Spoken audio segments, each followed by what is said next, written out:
Guillermo del Toro is a director whose films are well known for their striking visuals, dark yet whimsical creature designs, and blend of horror and fantasy themes. His filmography has ranged from comic book adaptations to reimagining classic fairy tales, and even Japanese-inspired kaiju flicks. But there's another less obvious connection between his films. Excuse me? Though his works fall into many different genres, the common trait amongst most of Del Toro's protagonists is that they are outcasts, trying to navigate two very different worlds and struggling to find their place within them. Each of their journeys is unique and leads them down a different path.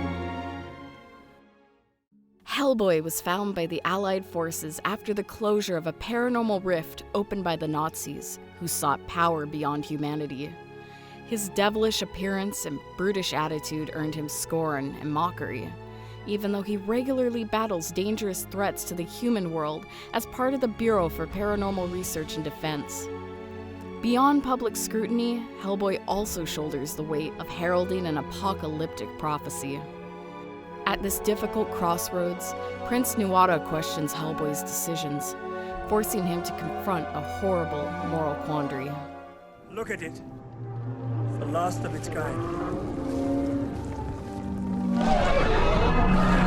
Like you and I. You destroy it, the world will never see its like again.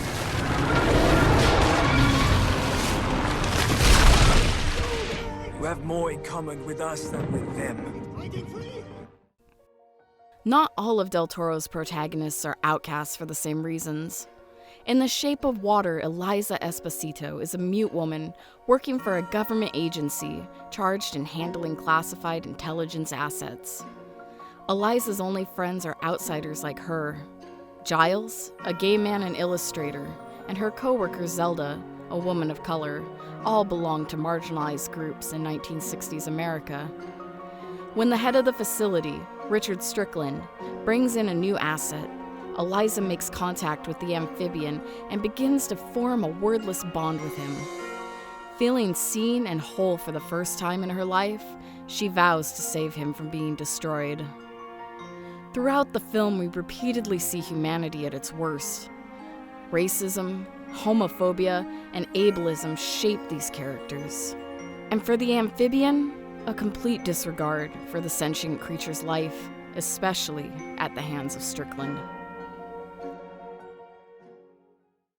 Following the Spanish Civil War, young Ophelia and her pregnant mother moved to the countryside to live with her stepfather, Captain Vidal, a leader of pro-fascist forces who is prone to acts of brutality and executes anyone he suspects of belonging to rebel forces.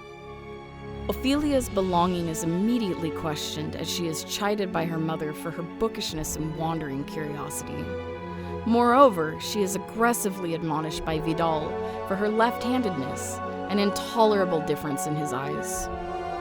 As her anxiety surrounding her new home grows, Ophelia is beckoned by fairies to a dilapidated maze nearby. It is there that she meets an ancient faun who claims she is the reincarnation of Princess Moana of the Underground. Then, she must choose. Stay amongst the bloodshed and violence of the human world, or prove the essence of her soul by completing 3 tasks and returning to the world whence she came.